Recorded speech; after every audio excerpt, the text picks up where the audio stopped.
गुरु राघवेंद्र गुरु राघवेंद्र सद्गुरु सार्वभौम गुरु राघवेंद्र गुरु राघवेंद्र गुरु राघवेंद्र सद्गुरु सार्वभौम गुरु राघवेंद्र श्रीमदानंद तीर्थ मानसाम्भोज विहर गुरु राघवेंद्र सद्गुरु सार्वभौम गुरु राघवेंद्र ठिकाचार्य जयतीर्थ मनः कुमुद विहारा गुरु राघवेंद्र सद्गुरु सार्वभौम गुरु राघवेंद्र यतिशेखर व्यासतीर्थ मन पीयोषाब्धि गुरु राघवेंद्र सद्गुरु सार्वभौम गुरु राघवेंद्र भक्त कामिते सकल वरदा कामित फलदा सकल कल्मष हर गुरु राघवेंद्र सद्गुरु सार्वभौम गुरु राघवेंद्र सद्गुरु सार्वभौम गुरु राघवेंद्र सद्गुरु सार्वभौम गुरु राघवेंद्र सद्गुरु सार्वभौम गुरु राघवेंद्र सद्गुरु सार्वभौम राघवेंद्र तीर्थ स्वामिनः जय. புண்ணியானிமான் பரம பாகவதான் ஸ்மராமி என்கின்ற ரீதியிலே ஆச்சாரியவரியரான மத்வ மதத்தின் உயர்ந்த திலகமான ஸ்ரீமத் ஆனந்த தீர்த்தத்தின் மனத்தை பரிஹரித்த சாட்சாத் பிரகலாத அம்ச சம்பூதனான ராகவேந்திர சுவாமிகளுடைய திவ்ய சரித்திரத்தின் இரண்டாவது பாகத்தை அவரருளால் அவருடைய திவ்யஸ்ரீ சரணாரவிந்தங்களிலே இதை சமர்ப்பிப்பதிலே மிகவும் சந்தோஷப்படுகின்றோம். தத்வாரா அனைவரும் உயர்ந்த குருபக்தரதர்களாக வாழ்வாங்கு வாழ வேண்டும் என்ற பிரார்த்தனையோடு துவங்குகின்றோம். நிரஸ்ததோஷோ நிரவத்யவேஷः பிரத்யர்த்தி மூகத்வ நிதான பாஷः வித்வத் பரிஜ்ஞே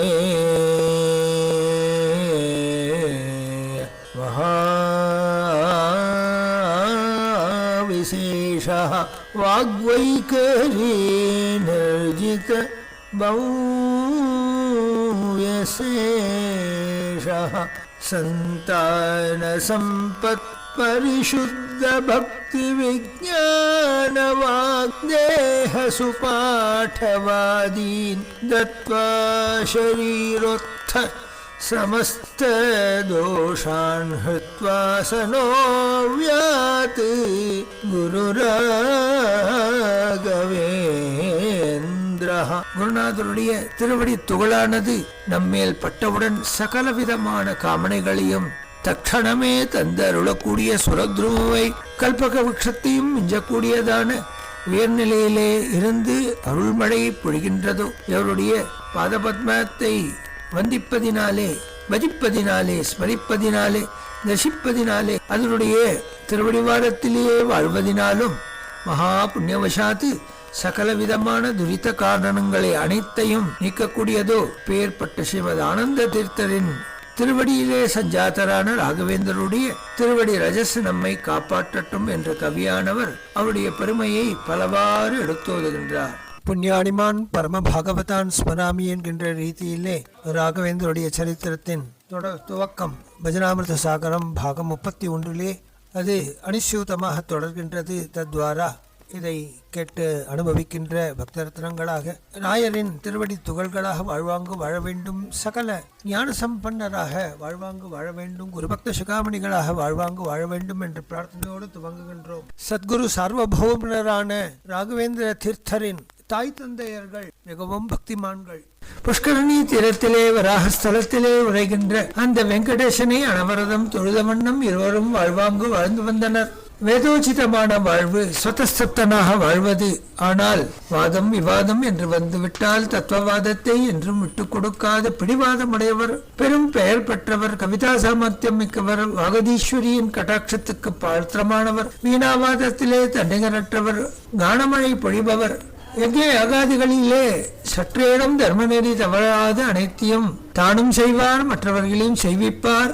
இப்பேற்பட்ட தெம்மண்ண பட்டருக்கு ஏற்றவளாக கோபிகாம்பா சதா கைங்கரிய நிரத்தையாக இருந்து பக்தி கொண்டு ஒழுகையிலே வெங்கடாச்சலபதியின் கிருபையினாலே கோபிகாம்பா கருவுற்றாள். அனைத்தும் வெங்கடேஸ்வருடைய கட்டாட்ச பலத்தினாலே இன்று இருவரும் ஸ்ரீ வெங்கடேஷ் சரணோ சரணம் பிரபத்தியே என்று அனவரதம் ஞானம் செய்தவர்களாக வாழ்வாங்கு வாழ்ந்து வர கருவுற்ற குழந்தை தாயை சந்தோஷப்படுத்தி வந்தான். கருவிலே ஓர் ஞான குரு இருக்கின்றான் என்பது அறியாத கோபிகாம்பிகை கர்ப்ப காலத்திலே ராமபிரானிடத்திலே அனன்யமான பக்தி கொண்டு ஒழுகி சதா ராமச்சந்திரனிலே ஈடுபட்ட வண்ணம் ராமநாமத்தை கூறிய வண்ணம் கண்ணீர் பெருக்கி எவ்வாறு சீதை வாழ்ந்த வண்ணம் இருந்தாலும் அனுபதாஷ்டிதனான ராமபிரானுடைய திவ்யஸ்ரீ சரணாரவிந்தங்களிலே உயர் பக்தியை கொண்டு ஒழுகி வந்தாள். ஒரு கருவுற்ற காலத்திலே பெண்களுக்கு சரீரத்திலே துர்பலம் ஏற்படும். எந்த ஒரு பாரமான வஸ்துவையும் தங்கள் கைகளினாலே தூக்க இயலாது. அது சிறு பொருளே ஆனாலும் அவர்களுக்கு அதிலே ஒரு அசக்தம் இருக்கும். இவ்வளவு தன்வி சர்வ அங்கலட்சண சௌந்தரிய அங்க பிரத்யங்க சௌஷ்டவம் நிறைந்தவள் ஆயினும் சரீரம் துர்பலமானது. ஆனால் அனைத்து காமனைகளையும் பூர்த்தி செய்யும் கல்பவக்ஷமல்லவா தன் கருவிலே வந்து உதித்திருக்கின்றது என்று தெரியாத நிலையிலே வெங்கடேஷ திவ்யஸ்ரீ சரணாரவிந்தங்களை தியானித்த வண்ணம் அவன் நாமத்தை செப்பிய வண்ணம் சதா ராமநாம ஜாபகியாக இருந்த வண்ணம் இருந்தாள். ஜாயமானோ ஹவை பிரம்மண ஸ்திரிபிஹி ரிணவான் ஜாயதே பிரம்மச்சரியன ரிஷிபியா யஜ்யேன தேவேபியா பிரஜயா பிதர்பா ஏஷாவான் அன்றுணஹா என்று ஸ்ருதி வாக்கியம். ஒரு குழந்தை பிறந்து விட்டான் என்றால் பிரம்மச்சரியத்தினாலே ரிஷிகளையும் யஜ்ய யாகாதிகளினாலே தேவதைகளையும் தான் குழந்தைகளை பட்டெடுப்பதினாலே பிதர்தேவதைகளையும் பிரீத்தி செய்தவனாக ரிஷிகடன் தேவகடன் பித்ருக்கடன் இல்லாத உயர்நிலையை பட்டவனாக வாழ்வான். எனவே இம்மூன்று கடன்களையும் நீங்கிய நிலையிலே திம்மண்ண பட்டரும் அந்த பெருமாளின் கிருபையை நினைந்துருகும் கோபிகாம்பிகையும் ஒருவருக்கொருவர் ஆதர்சமான பிரேமையினாலே பிணைக்கப்பட்டவர்களாக அவருடைய திரு உதரத்திலே வளர்ந்து வருகின்ற அந்த சாட்சாத்து பிரகலாதாம்சனின் அம்சபூதரான ராகவேந்திரர் இருக்கையிலே அவளுக்கு காலாவட்டத்திலே இந்த கர்ப்பவாதை என்பது இல்லாமல் இருக்க உலகோர் அனைவரும் இவரிடத்திலே ஒரு உயர்ந்த தேஜஸை கண்டு ஈர்க்கப்பட்டவளாக அனைவரும் போவோரும் வருவோரும் பிறக்கப் போகின்ற குழந்தைக்காகவே எவ்வாறு ரஜவாசிகள் தேவியை அனவரதம் சூழ்ந்து கொண்டு அவளுக்கு நல்ல புஷ்பங்களையும் மலர்களையும் வாசனை சுகந்த தைலங்களையும் பழங்களையும் எடுத்து வந்து விசாரித்து செல்வார்கள். அஸ்யாஸ்து அஷ்டமோ கர்ப்பா துவாம் அனிஷ்யசி என்று அசரீரியாக பகவான் கூற தேவகியை தன் தங்கையே ஆனாலும் தன் ஜாமாதாவுடன் சிறைச்சாலையிலே போட்டுகின்றான் கம்சன். அப்பொழுது பிறந்த அனைத்து குழந்தைகளையும் கல்லிலே மோதி உயிர் விடன்ற நிலையிலே அஷ்டமத்து கர்ப்பமாக சாட்சாத்து பரவாசுதேவன் வந்து தோன்றிட அப்பொழுது அந்த சிறைச்சாலையே திருவளர் செல்வனான கண்ணன் வயிற்றில் இருக்கும் பொழுது ஜாஜ்வல்யமாக அப்ராகிருத தேஜஸ் வெளிப்பட்டு காண்போர் கண்களை கூசும்படியாக செய்திட 33 கோடி தேவதைகளும் பிரம்மா தலைமையிலே வந்து கர்ப்பஸ்த பரமாத்மாவை ஸ்துதிக்கின்றனர் என்று பாகவதம் என் நிலையிலே கோஷிக்கின்றதோ அவ்வாறு கோபிகங்கையும் திம்மண்ண பட்டரையும் அவ்வூரே திரண்டு வந்து பிறக்க போகும் குழந்தையை எதிர்பார்த்த வண்ணம் இருந்தனர். நாளாவட்டத்திலே கோபிகாம்பிகையும் மிகவும் ஞானப்பிராச்சுரியாக அழகான சிறு சிறு கவிதைகளையும் எழுதக்கூடிய திறமை பெற்றவளாக, ஆனால் இதுவும் கருவிலே இருக்கின்ற திருவளர் செல்வனான அந்த ஆச்சாரிய புருஷனின் கிருபை போலும் தன் வீட்டை விட்டு என்றும் கீழே வராத அவள் சதா வெங்கடேச பெருமானின் கிருபையை அங்கிய வண்ணம் தங்களுடைய பிரார்த்தனையை அந்த திருமலையப்பன் அல்லவா நினைத்து நிறைவேற்றி இருக்கின்றான் என்கின்ற எண்ணத்தோடு பக்தி கொண்டு அஹம் தூரதஸ்தே பதாம்போஜயுக்ம பிரணாமிச்சயாகத்ய சேவாம் கரோமி சகத்சேவையா நித்திய சேவா பலம் துவம் பிரயச்ச பிரபோ வெங்கடேஷா என்று பிரார்த்தனையோடு இறைவன் உள்ளாலே 1க்கு 2 குழந்தைகள் பிறந்து விட்டன. இப்பொழுது திருவளர் செல்வனாக ஆச்சாரிய புருஷன் கர்ப்பத்திலே இருக்கின்றான், நல்ல விதமாக அவன் பிறக்க வேண்டும் என்று பிரார்த்தனையோடு அஜ்ஞானினாம் யாதோஷான் சேஷான் விகிதான் ஹரே க்ஷமஸ்வத்தம் க்ஷமஸ்வத்தம் சேஷசைல சிகாமணே என்ற பிரார்த்தனையோடு அவள் வாழ்வாங்கு வாழ்ந்து வந்தாள். இங்கிருந்தே அவள் ஸ்மரணானுபவத்திலே வெங்கடேசனை ஸ்மரித்து அவளுடைய திருவாயானது துவயம் என்கின்ற ராமநாமத்திலே அனவரதம் ஈடுபட்டவளாக கண்ணீர் பெருக்கிய சீதாதேவியின் நினைக்குமா போலே இவளுடைய ஆத்மானுபூதி இந்த கர்ப்ப காலத்திலே இருந்தது என்றால் அது ஆச்சரியமல்ல. நல்லதொரு நன்னாளிலே எவ்வாறு ஒரு பூர்ணச்சந்திரன் பௌர்ணமி அன்று உலகனைத்தும் க்ஷேமமாக இருக்க தன்னுடைய குளிர்ந்த கட்டாட்சமயமான கிரணங்களினாலே அனைவரையும் ஆட்கொண்டு அவருடைய தாபத்தை போக்கடிப்பானோ, அதுபோல் ஞானசூரியனான ஆச்சாரிய புருஷன் இவருடைய திருவையிலிருந்து உதித்தான். திம்மண்ண பட்டரும் மிகவும் சந்தோஷப்பட்டு ஜாதகர்மாதி சகல கர்மங்களையும் விதிவத்தாக உயர்ந்த பிராமண குலோத்பவர்களான ஆச்சாரிய புருஷர்களை வைத்துக் கொண்டு செய்தார். காலாவட்டத்திலே பிறந்த குழந்தை மிக அழகாக வளர்ந்து வந்தான். அவனுக்கு திருமலையப்பன் நாமத்தையே அவர் சுற்றினார். குழந்தை நாளாவட்டிலே திரும்பி படுத்து தவழ ஆரம்பித்து போவோரையும் வருவோரையும் தன்பால் இருப்பவனாக இருந்தான். ஒருமுறை இவனுடைய நாமகரண விழாவன்று மீமாம்ச சாஸ்திரத்திலே உயர்நிலையை பெற்ற குழந்தைகள் அனைவரும் இவனை வெங்கடநாத என்ற நாமத்தை சூட்டுமாறு பணிக்க, அவ்வாறு திம்மண்ணப்பட்டரும் வெங்கடாச்சலபதியின் கிருபைக்கு பாத்திரமானவன் இவன் என்பதை கோஷிப்பா போரே வெங்கடநாதன் என்ற திருநாமத்தை இவனுக்கு சூட்டி மகிழ்ந்தனர். உலகோர் வியக்க இவ்விதமாக உலகனைத்திற்கும் காமதேனுமாக இருந்து வாழ்வாங்கு வாழ வித்திடும் உயர்ந்த ஞான புருஷனான அந்த வெங்கடநாதன் இப்பூமியிலே கடலூர் மாவட்டத்திலே புவனகிரி என்கின்ற க்ஷேத்திரத்திலே ஒரு நன்னாளிலே அவதரித்தான், உலகோர் அனைவரும் உய்வதற்காக.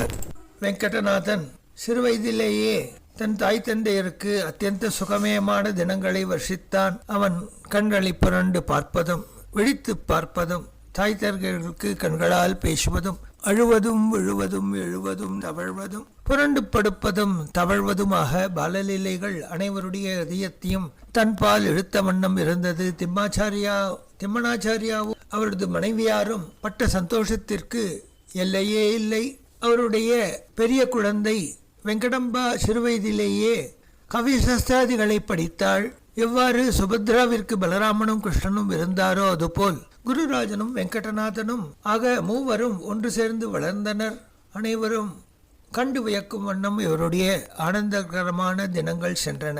வெங்கடநாதர் எனும் ராகவேந்திர சுவாமிகள் திம்மண்ணப்பட்டர் மற்றும் கோபிகாம்பாள் என்ற திவ்ய தம்பதிகளுக்கு சாட்சாத்து ஏழுமலையப்பருடைய கிருபையினாலே பிறந்தார். மூன்றாவது குழந்தை தமிழ்நாட்டிலே சிதம்பரத்தை அடுத்த புவனகிரியிலே இவர் பிறந்தார். நல்ல ஒரு சுப நன்னாளிலே குழந்தைக்கு வெங்கடநாதன் என்று பெயரிட்டு வளர்த்து வந்தனர். காரணம் திருமலையப்பனுடைய கிருபையினாலே குழந்தை பிறந்ததினாலே. இந்த வெங்கடநாதன் அதிபால்யாத்து நல்ல அறிவும் ஞானப்பொலிவு மிக்க குழந்தையாக வளர்ந்து வந்தான். அவனுடைய கேள்விகளுக்கு பதிலிருப்பார் இல்லை, அவ்வளவு ஞானம். வெங்கடநாதனுடைய பால்யத்திலே திம்மண்ணாச்சாரியார் தன்னுடைய குமாரத்திக்கு கஷ்யப கோத்திரத்திலே இருக்கின்ற ஒரு உத்தமாதிகாரிக்கு திருமணம் செய்ய வேண்டும் என்று நிச்சயித்தார். அவ்வாறு குருராஜனுக்கும் வெங்கடநாதனுக்கும் காயத்ரி உபதேசம் செய்து உபநீதர்களாக செய்தார். அவர்களுக்கு யஜ்ஞோபவீதம் தரப்பட்டது. எனவேதான் பிராமணர்கள் த்விஜர்கள் என்று அழைக்கப்படுகின்றார்கள். இருபிறப்பாளர்கள் காயத்ரி என்பது மனதிற்குள் செல்ல அவன் காயந்தம் திரயதேதி காயத்ரி என்றபடி காயத்ரி உபதேசம் ஆன அடுத்த கணம் அவனிடத்திலே பல்வேறு மாற்றங்கள் தோன்றும். அதுதான் உண்மை நிலை. வெங்கடநாதனும் குருராஜனும் காயத்ரி உபாசனையிலே தன்னிகரற்ற நிலையை பெற்றவர்கள்.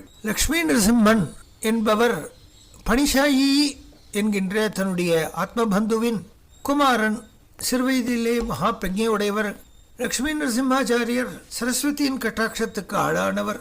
பனிஷாயி தனது குமாரனை அழகாக உபநயனம் செய்வித்து காவேரிப்பட்டினம் என்கின்ற இடத்திலே திம்மணாச்சாரியார் கோபிகாம்பவன் குமாரியை கைப்பிடித்தார். திம்மணாச்சாரியார் தனது ஜாமாதாவான அவரிடம் பெரும் மதிப்பு கொண்டிருந்தார். காரணம் சிறுவயதிலேயே மகத்தான பாண்டித்யம். குருராஜன் திம்மணாச்சாரியாரின் தலைமகன். திம்மணாச்சாரியா குருராஜருக்கு உபநயனம் செய்விக்க அவர்கள் இருவரும் காயத்ரி உபாசனையிலே தன்னை மறந்தவராக வாழ்வை துவக்கினர். யாதர்ச்சிகமாக நல்ல ஒரு புலமையை சிறுவயதிலே பெற்றிருந்த வெங்கடநாதன் ஒரு நாள் இரவு தூக்கம் வராது தவிக்கையிலே எங்கிருந்தோ உயர்ந்ததான வீணாகானம், ஆச்சரியமான கானம், யார் இவ்வேளையிலே வசிக்கின்றார்கள் என்ற சென்று குழந்தை கண்டால் தன் தந்தை இவ்வளவு நாள் அவ்வளவு தேர்ச்சி பெற்றவர் என்றதை அறியாது துக்கத்தை மறந்து இரவு பூராக அதை கேட்டான்.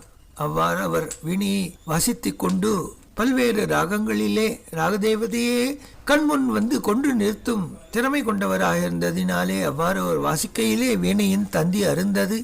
அவரும் வீணாகானத்திலே தன்னை மறந்தவராக சரஸ்வதியின் மடியிலே தூங்குவதற்காக பகவச்சரணத்தை அலங்கரித்தார். குழந்தைகளுக்கு சிறுவயது யஜுர்வேதத்திலே அழகான நிலையை எய்த வேண்டிய காலத்திலே சிறுவயதிலேயே தாய் தந்தையை இழந்தனர். வெங்கடநாதனோ ஒரு முறை எதை கேட்டாலும் அதை திருப்பிச் சொல்லும் ஏகச்சந்த கிராகியாக இருந்தான். பிரதமை, அஷ்டமி, சதுர்தசி, அமாவாசை, பௌர்ணிமா, மாசப்பிறப்பு முதலான நாட்களிலே வேதாத்தியனம் செய்யலாகாது. மதுரையிலே தன் மாமன் வீட்டிலே இவர் சேர்ப்பிக்கப்பட்டு அங்கு வேதாத்தியனம் செய்த வண்ணம் இருந்தார். அவருடைய மாமன் சிறுவயதிலே இவன் கொண்ட ஏகச்சந்த கிராகி எனும் நிலை மற்றும் வேதத்தை கேட்கும் பொழுதே அதன் உள்ளர்த்தத்தையும் மனதிலே கிரகிக்கும் சக்தி, ஒரு முனை சொன்னால் அதை என்றும் நினைவிலே நிலைநிறுத்தும் பெருமை இவனைத்தையும் கண்டு வியந்தார். மேலும் அவன் பல்வேறு கேள்விக்கணைகளை துரத்த வண்ணம் இருந்தான். அதற்கு இவரால் பதிலளிக்கவே இயலவில்லை. குருராஜன் உபநயனம் செய்வித்து லக்ஷ்மி நாராயணாச்சார் அவரிடம் உயர் வேதாந்த விஷயங்களை தெரிந்து கொள்ள வேண்டி அனுப்பித்து வைத்தார். எப்பொழுதெல்லாம் இவருக்கு நேரம் கிடைக்குமோ அப்பொழுதெல்லாம் மூலராமரை தியானித்த வண்ணம் இருப்பதும், சதா படிப்பு படிப்பு படிப்பு, முக்கியமாக கவிதைகளிலே இவருக்கு ஒரு அலங்கார சாஸ்திரத்திலே உயர்ந்த தேட்டை, அதிலே அவர் மூழ்கிய வண்ணமாக இருந்தார். தன்னையும் மறந்து சில நேரங்களிலே பாடுவார், வீணை எடுத்துக்கொண்டு வாசிப்பார். இவர் பாடினால் சகல ராகதேவதைகளும் அங்கு சாட்சாத்காரமாகும். இவர் வீணையை வசித்தால் சாட்சாத் கலைவாணியே வந்து தலையாட்டுவாள் என்ற உயர்நிலையை பெற்றிருந்தார் ராகவேந்திரர். வெங்கடநாதனுடைய கவிதா சாமர்த்தியம், அவருக்கு இருக்கின்ற பகுபாஷா ஞானங்கள், சம்ஸ்கிருதத்திலே அபாரமான தேட்டை, வேதத்திலே ஒரு உயர்ந்த ஸ்மிருதி சக்தி, எதை படித்தாலும் ஏகசந்த கிராகியாக உள்ளார்ந்த அனுபவத்தை பெற்றவராக அவர் விளங்குவதும், வெங்கடநாதனுடைய அதிபால்யாத்து அவருக்கு இருந்த ஞான பிராச்சுரியம் அனைவரையும் இவர் பால் இழுத்தது. இது உலக நியதி. எங்கு தேன் இருக்குமோ, தேன் மண்டிய புஷ்பத்தை வண்டுகள் வந்து மண்டுமா போலே வெங்கடநாதருடைய பெருமை மெல்ல மெல்ல உலகிற்கு தெரிய ஆரம்பித்த காலம். சிறு குழந்தையாக இருந்த பொழுது பல லீலைகளை செய்தார் கண்ணனை போல். இப்பொழுது உயர்ந்த சதுர்முக பிரம்மனே வியக்கும் அளவிற்கு பிரம்மபத்னியான மகாசரஸ்வதியே மகாவாணியே வியக்கும் ஞான பிராச்சுரியமும் அவருடைய வீணாகானமும் அவருடைய வாக்விலாசமும் மேதாசக்தியும் மிகவும் ஸ்லாகனீய ஸ்திதியிலே இருந்தது. கண்டோர் வியந்தனர். ஆஹா, இப்பேற்பட்ட உத்தமாதிகாரிக்கு எது செய்தாலும் தகும் என்கின்ற எண்ணம் மெல்ல மெல்ல அனைவருக்கும் புலப்பட்டது. குருராஜாச்சாரியரும் காலவட்டத்திலே நல்ல பிரஜையை பெற்றவராக, பாஷாஞானத்தை பெற்றவராக விளங்கும் தன்னுடைய தம்பி உரித்த காலத்திலே நல்ல பத்னியை பெற்றவனாக கிரஸ்தனாக வாழ வேண்டும் என்ற எண்ணம் அவருக்கு தோன்றியது. அது தன்னுடைய கர்த்தவியம் என்றும் அவருடைய மன அடித்தளத்திலே அவ்வாறு உதித்த வண்ணம் இருந்தது. இவ்வனைத்தும் பகவத் கிருபையினால் ஏற்பட்டது அல்லவா. காலவட்டத்திலே இவர் சிறு குழந்தைகளுக்கு காலையும் மாலையும் ஸ்ரோத்த பாடாதிகளை போதித்தார். தான் படித்த வேத பாகங்களை பிரம்மச்சாரிகளுக்கு கசடர கற்றுவித்தார். பாக்கியம் பெற்றவர்கள் அனைவரும் இவரிடம் வந்து வேத பாடங்களையும் ஸ்லோக பாடங்களையும் கேட்டு மகிழ்ந்தனர். குழந்தைகளை இவரிடம் அனுப்ப அவர்களுக்கும் சிறு வயதிலேயே நல்ல பிரஜை ஏற்படுமா போலே பாஷா ஞானத்தையும் சம்ஸ்கிருத ஞானத்தையும் தந்தருளினார். அந்த அக்ரஹாரத்திலே இவர் இருந்த இடத்திலே வெங்கடநாதனுடைய பெருமை பேசப்பட்டது. அவரவர்கள் ஏழை பிராமணர்கள் தங்களுக்கு என்ன கிடைக்குமோ அதை தானியாதிகளாகவோ காய்கறிகளாகவோ பழங்களாகவோ புஷ்பங்களாகவோ அவ்வப்பொழுது சற்று பணமும் தந்து இவருடைய வாழ்வு சுகமயமாக அமைவதற்கு பாடுபட்டனர். சரஸ்வதி என்பாள் ஒரு உத்தமாதிகாரி, பெயருக்கேற்றால் போல் வெங்கடநாதனுக்காகவே பிறந்து வளர்ந்த கன்னிகை. அவள் அழகிலும் படிப்பிலும் ஞானத்திலும் நல்ல ஒரு தேர்ச்சியை பெற்றிருந்தாள். பாடும் திறமையும் ஆடும் திறமையும் படிப்பில் ஒரு திறமையும் காரியத்திலே நல்ல ஒரு செயல்பாடும் வனப்பும் மிக்க யுவதியாக இருந்தாள். மகாவாணியின் அருட்பிரகாசம் இக்குழந்தையை கண்டோர் அவளிடம் இருப்பதை உணர்ந்தனர். ஒரு சுபமயமான நல்லதோர் தினத்திலே எவ்வாறு வெங்கடநாதனுக்கு காயத்ரி மந்திரம் உபதேசிக்கப்பட்டதோ அவ்வாறு இவருக்கும் இந்த சரஸ்வதி என்பாளுடன் நல்ல சத்குணவதியான அவள் கையை பாணிகிரகணம் பிடிக்கும் தினமாக அமைந்தது. பந்துக்களும் மித்திரர்களும் ஆப்தர்களும் வந்து அந்த ஊரே திரண்டு இவர்களுடைய கல்யாணத்தை நல்ல விதத்திலே நடத்தி தந்தனர். கஷ்டப்படும் ஜீவன்களை உத்தாரணம் செய்வதற்காக வந்த மகனீயர் என்பதை அறியாத அந்த அக்ரஹாரத்து பிராமணர்கள் இவருடைய புலமையை கண்டு வியந்தவராக, தங்கள் குழந்தைகள் நல்லதொரு தேர்ச்சியை பெற்றவராக இவருடைய வேத பாடத்தையும் கண்டு கற்று நல்நிலையை அணிந்ததை கண்டு உணர்ந்தவர்களாக சாட்சாத்து மகாலட்சுமிக்கும் மகாவிஷ்ணுக்கும் திருமணம் நடந்ததோ போல் லட்சுமி கல்யாணத்தை கொண்டாடியது போல் கொண்டாடினார். வெளியூரிலிருந்து வந்தவர்கள் அனைவரும் இந்த 3 நாள் நடந்த இந்த வைபவத்திலே கலந்து கொண்டு வரவதூக்களை ஆசீர்வதித்து பிரியாவிடை பெற்று சென்றனர். அனைவரும் தங்களுடைய இல்லத்திற்கு தம்பதிகளாக வந்து தங்க வேண்டும் என்ற பிரார்த்தனையும் செய்துவிட்டு சென்றனர். இவ்வாறு ஊரே வியக்கும் அளவிற்கு வசதி இல்லாவிடிலும் நல்லதொரு ஞானம் பெற்ற ஒரு புலமை பெற்ற வேதத்திலே தன்னிகரற்ற பிரஜையை பெற்ற ஒரு யுவாவாக வெங்கடாச்சாரியன் ஆன அக்காலத்திலே இவள் மனைவியும் வருவதை கொண்டு மிக அழகாக குடும்பத்தை நடத்தினாள். அவர்கள் வீட்டிலே ஏற்படுகின்ற சிரமம் உலகில் எவருக்குமே தெரியாது. அது மாதிரி கோப்பியமாக அவர்களுடைய குடும்ப நிலை இருந்த வண்ணம் இருந்தது. வெங்கடநாதாச்சாரியர் என்று அழைக்கப்பட்டார். அவருடைய மனமும் உடலும் காயமும் திருக்கரண சுத்தியோடு வேதாத்தியனத்தை கசடரக் கற்று வேதங்களின் அங்கங்களான ஷடங்கங்களையும் கற்று காலாவட்டத்திலே உலகோர் வந்து வியக்கும் அளவிற்கு பாண்டித்யம் பெற்றவனாக, ஆனால் குடத்திலிட்டு விளக்கு போல் இருந்தான் என்பதுதான் சத்தியம். வெங்கடநாதரின் மனைவி சரஸ்வதம்மா பிற பிராமண குலங்களிலே அந்த அக்ரஹாரத்திலே இருக்கின்றவர்களுடைய வீட்டிலே பூஜா பாத்திரங்களை தேய்த்து கொடுக்கும் உயர்ந்த திருப்பணியை செய்து வந்தார். அவர்கள் வீட்டிலே அன்னமோ பக்ஷமோ எதையும் தந்தாலும் மறுத்துவிட வேண்டும் என்பது வெங்கடநாதரின் ஆணை. அவர்கள் இவருடைய நிலையுமே உணர்ந்தவர்களாக காய்கனி பழங்கள் தானியங்கள் இவற்றையே அவளுக்கு சம்மானமாக தந்தனர். ஒரு முறை யாரும் எதுவும் தராத நிலையிலே கிட்டத்தட்ட 1.5 மாத காலம் நித்திய ஏகாதசியாகவே இவர்களுக்கு சென்றது.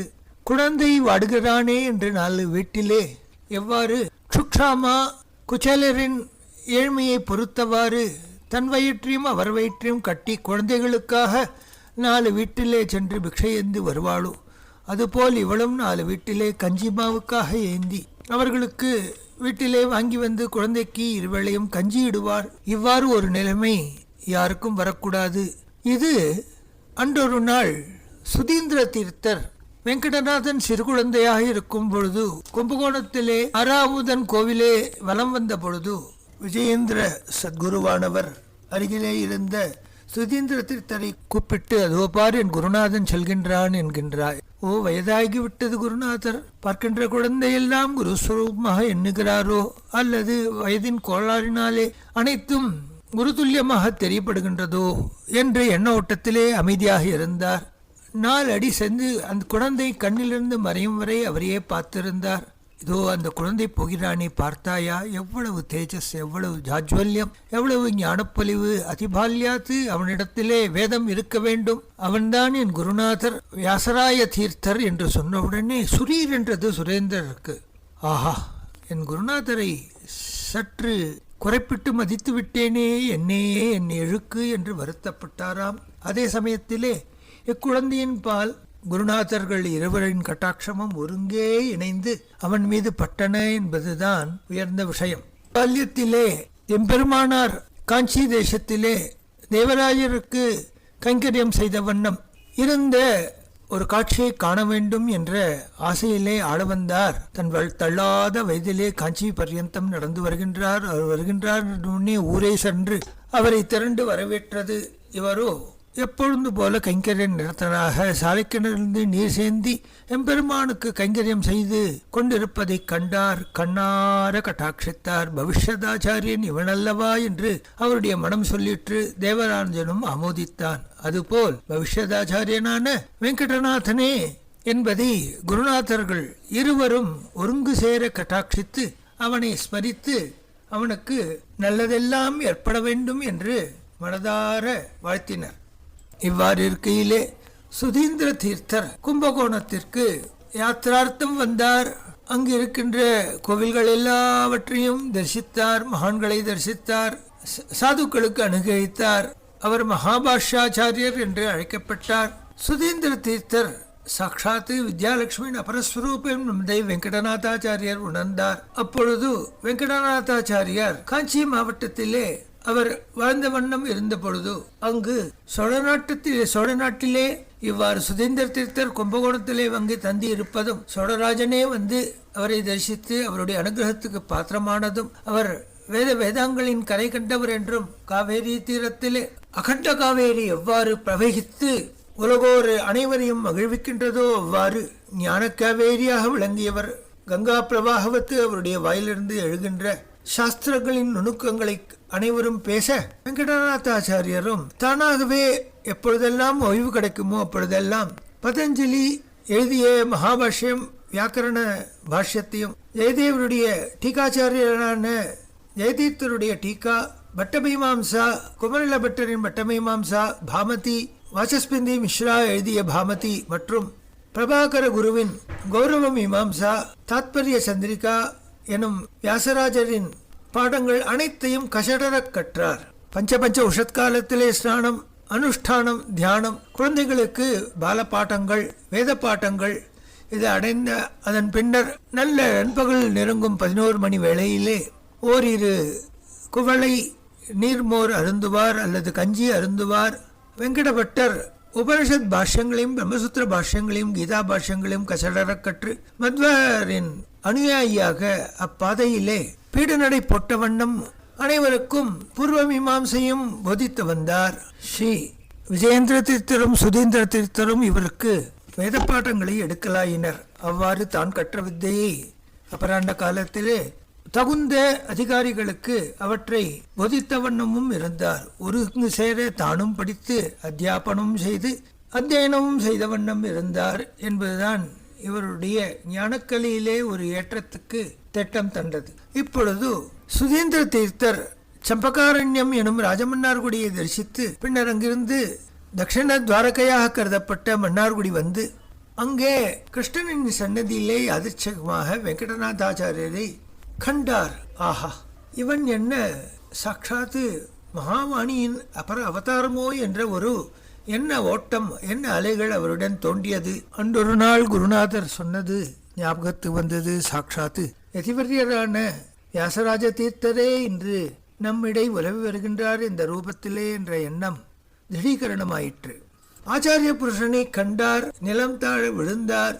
அவருடைய ஸ்வரூபம் விலட்சணமாகவும் மகாபாஷ்யக்காரர் என்ப பெயருக்கு ஏற்றால் போர் ஞானப்பொலிவும் அவர் மகா தபஸ்வி என்பதை அவருடைய அங்க பிரத்யங்க சௌஷ்டவம் பிரதிபலிக்க ஞானப்பொலிவு மிக்க அவருடைய ஸ்வரூபத்திலே தன்னை மறந்தார். குருநாதரும் சீடரும் ஒரு கண நேரத்திலே இருவரையும் ஒருவருக்கொருவர் ஞானக்கண்ணினாலே அலசி ஆராய்ந்து உணர்ந்தனர். இதுவும் குரு பரம்பரா வைபவம் என்றேதான் கருத வேண்டும். இவ்வாறு ஒரு சில நாட்கள் அங்கிருந்துவிட்டு தஞ்சாவூர் அரசனுடைய அரண்மனைக்கு இவர் எழுந்தருளினார். வெங்கடநாதரும் பாக்யவசாத்து ஆச்சாரிய புருஷனை பின்பற்றி அங்கும் சென்றார். அவ்விடத்திலே ஒரு வித்வான் சுல்பசூத்திரங்களுக்கு வியாக்கியானம் எழுதிய ஒரு மகனியர் அந்த தஞ்சாவூர் அரண்மனையிலே எழுந்து தன்னை இந்த விஷயத்திலே போட்டியிடுவார் யாராவது உண்டோ அவர்களை வாதத்துக்கு அழைக்கின்றேன் என்று சொல்ற அங்கு யஜ்ஞநாராயண தீட்சிதர் என்பார். அவர் யோக சூத்திரங்களை விவரித்து பெரும் கியாதி பெற்றவராக இருந்தார். யஜ்ஞநாராயண தீட்சிதர் வெங்கடபட்டர் பெருமையை உணர்ந்திருந்தார். காக்கத்தாலியம் போல் தங்களை சந்திக்கும் பாக்கியம் பெற்றேன் என்று அவர் இவரை கைகூப்பி வணங்க, இவ்விருவரும் அன்று மதியம் தப்த முத்ரான்கா என்ற விஷயத்திலே தர்க்கம் செய்தனர். வெங்கடநாதாரியர் மிக திறமையாக அவருடைய கேள்விகளுக்கு பதிலளித்தார். ஆனால் அறிவு புலமை இருந்தும் லக்ஷ்மி கடாட்சம் இல்லாத நிலை. பெருமாளுடைய கிருபை இருந்தது, தாயாரின் கிருபை இல்லை என்பது அவருடைய வேஷபூஷணங்களிலிருந்தே தெரிந்தது. அனைத்து பண்டிதர்களும் உயர்ந்த சால்வைகளையும் வெண்பட்டுகளையும் உடல் நிறைய ஆபரணங்களையும் பூஷித்துக் கொண்டு சபையிலே இருக்க, வெங்கடநாதன் மட்டும் தினமும் துவைத்து காவியேறிய வஸ்திரத்தை கட்டி கொண்டு வந்ததும் அதிலே பல்வேறு பொத்தர்கள் இருந்ததும் கண்டோர் சற்று இவருடைய நிலையை யோசிக்குமாற் போலே அமைந்தது.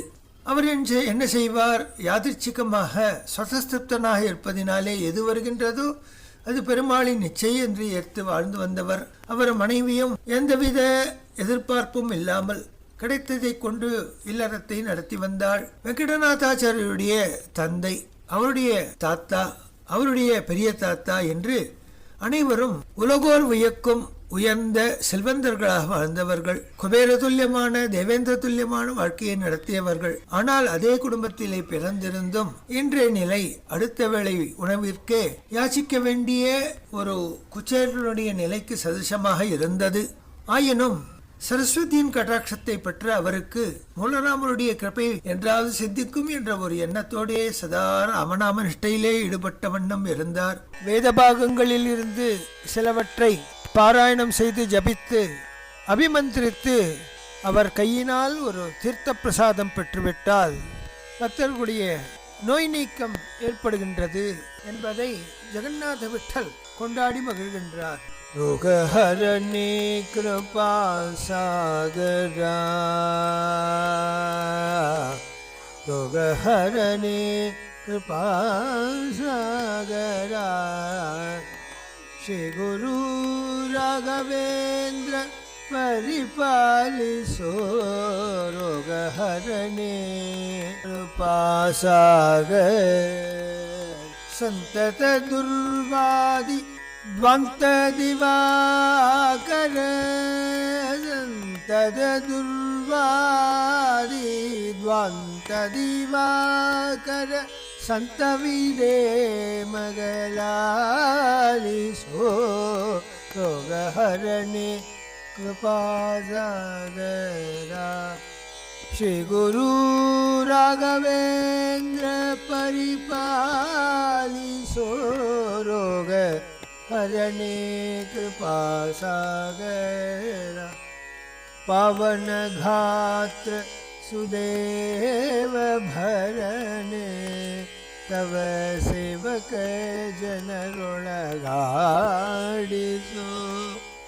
पवन गात्र सुदेव भरणे तव सेवक जनरुळगाडिसो गण महिम जगन्नाथ विठ्ठल प्रिया गण महिम जगन्नाथ विठ्ठल प्रिया गण महिम जगन्नाथ विठ्ठल ಪ್ರಿಯ ನಿನ್ನಾರಾಧನೆ ಮಾಡಿಸೋ ರೋಗಹರಣೆ ರೋಗಹರಣೆ ಭವರೋಗಹರಣೆ ಕೃಪಾಸಾಗರ ಶ್ರೀ ಗುರು ರಾಘವೇಂದ್ರ ಪರಿಪಾಲಿಸೋ ರೋಗಹರಣೆ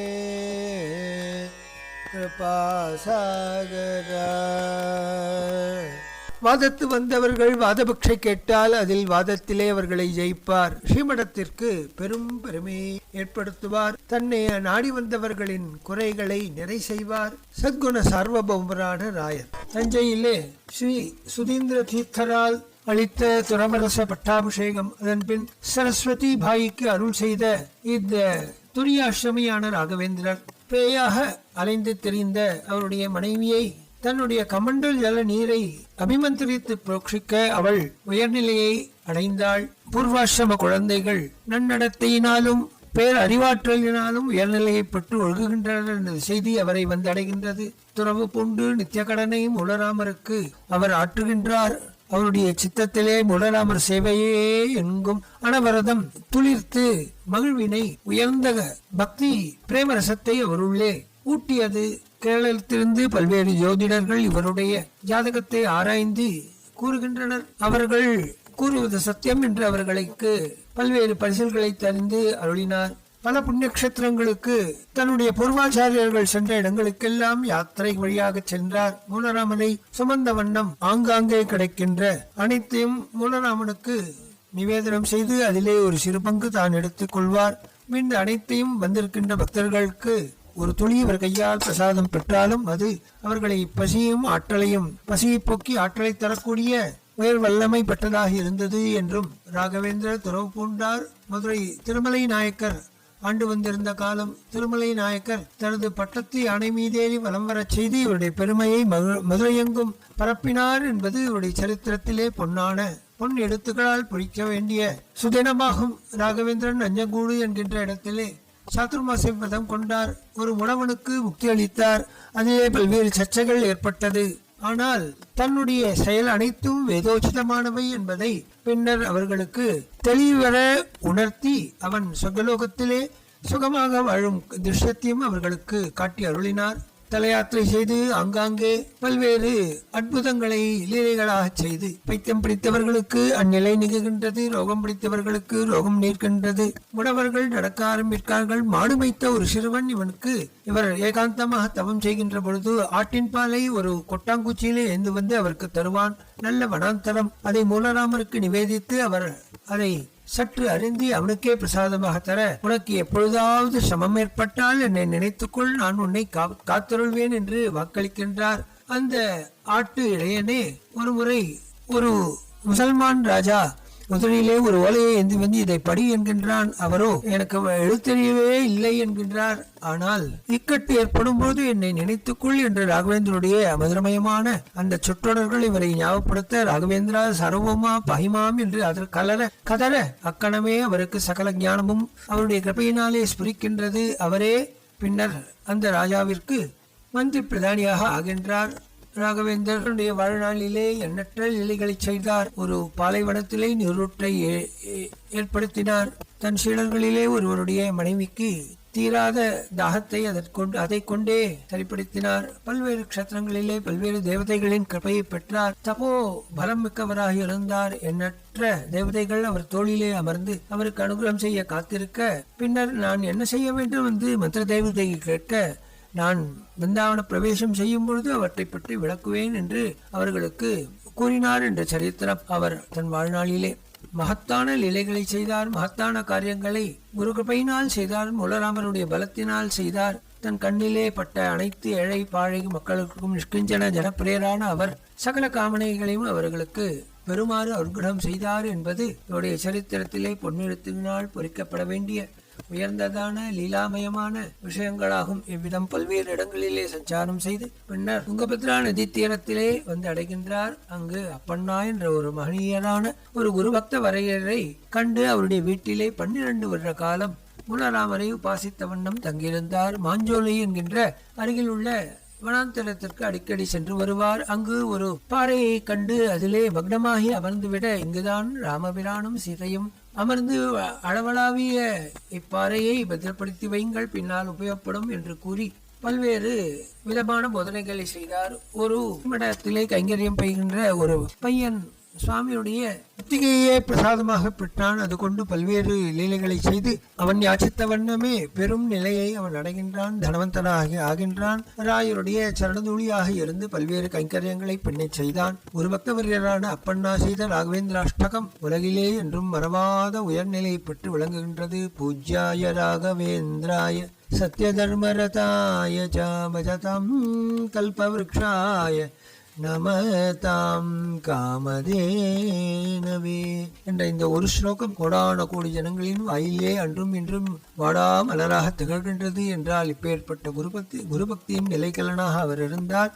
அவரை ஆட்கொண்ட பிரபுவின் மகிமை என்ன, அவர் செய்த தத்துவவாதங்களின் உயர் கோட்பாடுகள் என்ன இவ்வனைத்தையும் அவருடைய உயர்ந்ததான சரித்திரங்களினாலும் புரந்தரதாசர், வெங்கட விட்டலர், கமலேஷ விட்டலர் முதலான குரு பக்தர்களின் கீர்த்தனைகளின் வாயினாலும் நாம் காண கிடைக்கின்றோம். ஜெகநாத விட்டல் முதலான எண்ணற்ற சாதுக்கள் இவருடைய புகழை பாடி பாடி மாய்ந்து விடுகின்றனர். அப்பேற்பட்ட மகிமை புரிந்திய ஸ்ரீ பிருந்தாவன நட்சத்திரமாகிய மாஞ்சோலை கிராமத்தை பிரபு வந்து அடைகின்றார் என்று இந்த சரித்திரத்தின் உத்தமமான நிலையாகும். ராகவேந்திர குருதேவதா புரா, ராகவேந்திர குருதேவதா புரா, ஹரிபத பக்தி உத்ரேகார்த்தம், ஹரிபத பக்தி உத்ரேகார்த்தம், பிரஹ்லாதாம்ச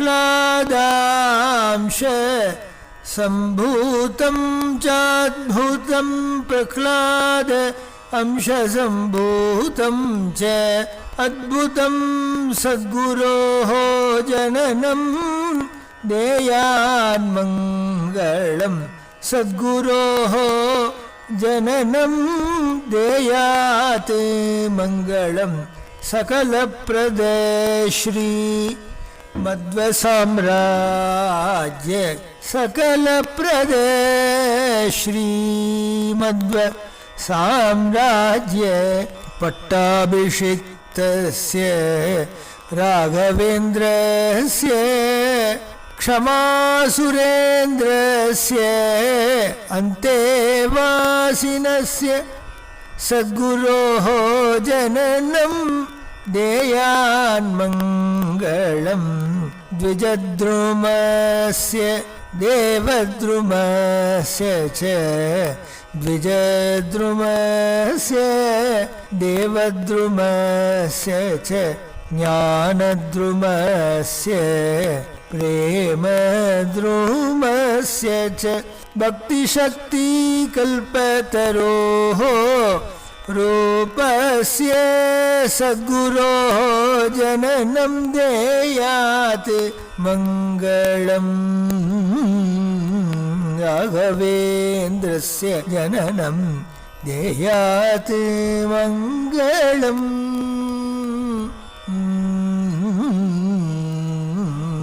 श्रीवेङ्कटनाथार्य भव्य सरस्वत्यम्भा, श्रीवेङ्कटनाथार्य भव्य सरस्वत्यम्बा, विवाह महोत्सव महनीय शुभोत्सवे, विवाह महोत्सवे महनीय शुभोत्सवे, माङ्गल्यधारणोत्सवे गुरुमण्डले देवाश्च विप्राशीर्वाद सहिते, गुरुमण्डले देवाश्च विप्राशीर्वाद सहिते, देयात् सन्मङ्गलं तदा विप्राशीर्वाद सहिते, देयात्